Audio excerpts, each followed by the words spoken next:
美國密歇根州早前發生一宗震驚全球嘅倫常慘案，一家8口，包括一對夫婦、4名年齡介乎5至15歲嘅親生兒子，以及2名11歲嘅中國養女，全數喺屋內遇害。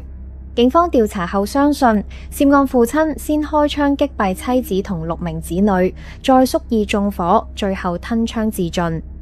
慘死嘅39歲女子曼迪係一名小學代課老師，佢喺案發前8日仲帶住2名養女到上海同杭州尋根，仲喺網上分享女兒着漢服睇演出嘅照片。冇諗到返美國冇幾耐就遇上滅門慘案。至於47歲丈夫基斯杜化係美國心臟協會前高管。案發當日，消防員趕到屋企，發現多處火頭，撲滅後驚見一家8口同寵物全部死亡。驗屍報告顯示，曼迪同6名子女死於槍傷，屬於他殺；而基斯杜化死於吞槍自殺。火種係兇案後先被點燃，顯示疑兇企圖焚屍滅跡。警方最終將案件定性為謀殺後自殺。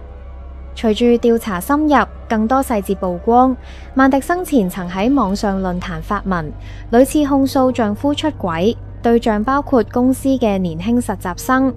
佢曾絕望咁發文，表示10年前我係嗰個實習生，10年後他又同另一個同我當年一樣年紀嘅實習生喺一齊。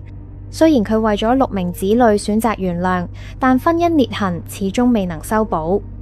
曼迪透露，自己當年仲係實習生時就認識基斯杜化，二人相戀後結婚，本以為擁有完美家庭，但大約6年前佢發現丈夫出軌，對象竟然同自己當年年紀相若。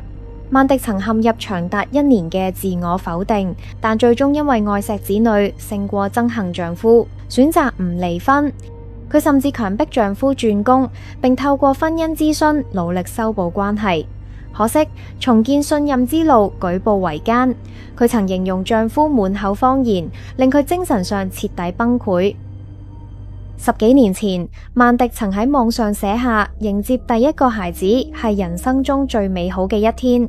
佢努力學習原諒，試圖為6個孩子維繫一個完整嘅家。可惜佢一次又一次選擇留低，最終卻換來丈夫嘅背叛同狠心殺戮。曼迪昔日嘅網上匿名傾訴，如今成為留低世界嘅悲痛遺言。